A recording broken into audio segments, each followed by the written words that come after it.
The room was silent. The kind of silence that makes you feel the weight of history pressing down, as though the world itself were holding its breath. Reporters leaned forward, their pens poised, cameras locked on a single man. Senator John Kennedy stood tall, his eyes sharp and unwavering, his voice steady with the weight of truth. And then, he said it.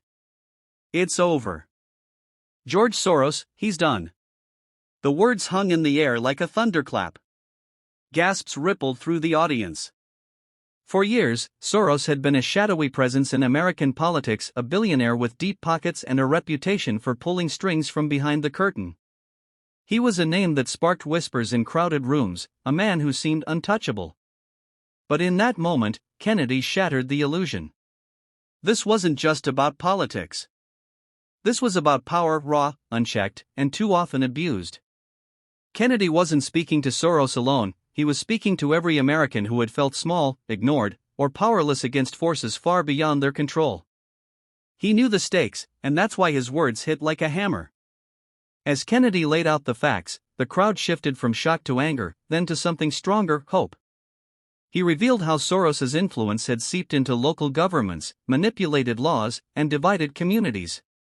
He painted a picture of a nation being slowly strangled by money and manipulation. But then, Kennedy did what few had dared to do, he tore the curtain down and showed everyone that even the mightiest can fall. Behind the scenes, the battle hadn't been easy. Kennedy faced enormous pressure to stay quiet. Lobbyists came knocking, offering deals. Political allies whispered in his ear, urging caution. Don't stir the hornet's nest, they warned. But Kennedy wasn't built to cower.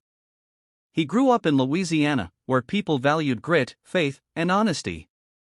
And he knew deep down if no one else stood up, then the darkness would keep spreading. The showdown became personal. Soros's allies launched smear campaigns, calling Kennedy reckless, out of touch, even dangerous. Late-night hosts mocked him, pundits dismissed him, and political opponents tried to bury him under waves of ridicule. But Kennedy never wavered. He told the truth in a way that ordinary people could understand. He used humor, yes, but also plain-spoken honesty that cut deeper than any polished speech. And then came the breaking point.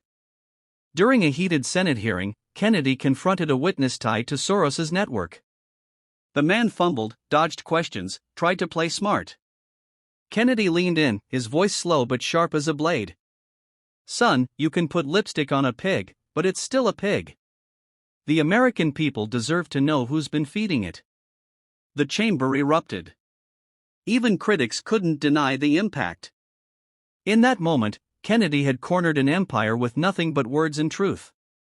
It was a David versus Goliath moment, and David had just landed the stone. The fallout was swift. Investigations opened. So,